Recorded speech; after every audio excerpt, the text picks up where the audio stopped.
Benedict, kamusta ang sitwasyon dyan sa Malabon at sa Navotas?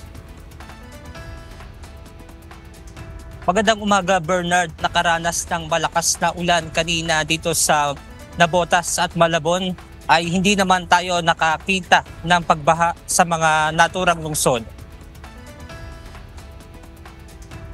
Posibleng mamayang hapon ay maramdaman na sa Kalakhang, Maynila ang epekto ng bagyong Opong. Kanina nag-ikot tayo sa Navotas City kung wala naman tayong naobserbahang pagbaha.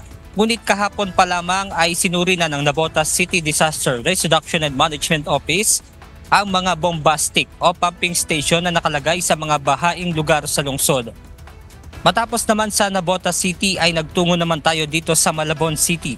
Pero sa mga oras ding ito ay wala pa rin tayong nakitang pagbaha sa lugar. Batay naman sa inilabas na ulat ng Malabon City DRRM Office, kahapon pa lamang ay nakapreposition na ang mga bangka, rescue vehicle at ilan pang gagamitin sa rescue operation. Maging ang mga rescue personnel ay naka-standby pangkaagad na tumugon sa oras na mayroong mangailangan ng tulong.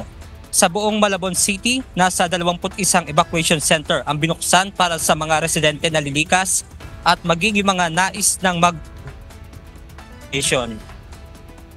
Bernard, sa nakuha din natin impormasyon ay mayroon ng 4 na pamilya ang lumikas sa Tinajeros Elementary School at ayon din sa DRRM Office ay nasa 4,000 relief packs ang nakahanda kaugnay nga nitong inaasahang pagtama o pananalasa nitong bagyong Opong.